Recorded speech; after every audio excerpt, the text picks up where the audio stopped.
கர்த்தருக்குள் பிரியமானவர்களே, ஆகஸ்ட் 23. இன்றைய பனித்துளிகளின் தலைப்பானது வெற்றியுள்ள வாழ்க்கை. வசனம் மத்தேயு 6வது அதிகாரம் 33வது வசனம். முதலாவது தேவனுடைய ராஜ்யத்தையும் அவருடைய நீதியையும் தேடுங்கள், அப்பொழுது இவைகளெல்லாம் உங்களுக்கு கூட கொடுக்கப்படும். உங்கள் கிறிஸ்தவ வாழ்க்கை வெற்றியுள்ளதாக இருக்கிறதா என்று கேட்டால் என்ன சொல்வீர்கள்?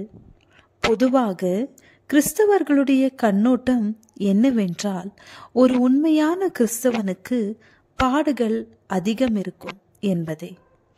இந்த உலகத்திலே உபத்திரவம் உண்டு என்று தேவன் கூறினாலும் அவர் நம்மை மறுமையில் மாத்திரமல்ல, இம்மையிலும் ஆசீர்வதிக்கிற தேவனா இருக்கிறார். உன் சந்ததி அப்பத்திற்கு அலைந்து திரிவதில்லை, நீயோ கடன் கொடுப்பாய்,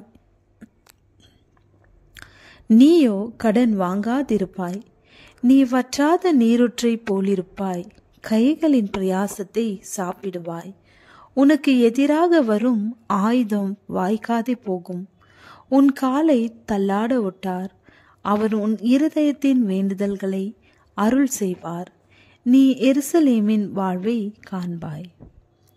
உன்னை கீர்த்தியும் புகழ்ச்சியுமாக வைப்பேன். நூற்றுக்கணக்கான ஆசீர்வாதங்களை ஆண்டவர் இந்த பூமியிலே நாம் சுதந்திரிப்பதற்கு வைத்திருக்கிறார். நான் தெரிந்து கொண்டவர்கள் தங்கள் கைகளின் கிரியைகளை நெடுநாளாய் அனுபவிப்பார்கள். அவர்கள் விரதாவாக உழைப்பதில்லை, அவர்கள் துன்பமுண்டாக பிள்ளைகளை பெறுவதும் இல்லை.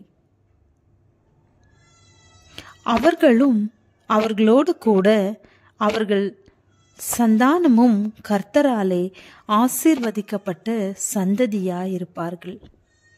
முதலாவது தேவனுடைய ராஜ்யத்தையும் அவருடைய நீதியையும் தேடுங்கள், அப்போது இந்த பூலோக ஆசீர்வாதங்களை நீ பெறுவாய் என்று தேவன் கூறுகிறார்.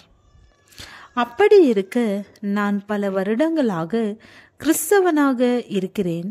இப்போதும் வீட்டில் பசி, பட்டினி, பிணி, வேலை இல்லாமை என்ற பிரச்சனை பட்டியல் நீண்டு கொண்டே போகும் என்றால், நாம் நம் ஆவிக்குரிய வாழ்க்கையை குறித்து சிந்திக்க வேண்டிய கட்டாயத்தில் உள்ளோம்.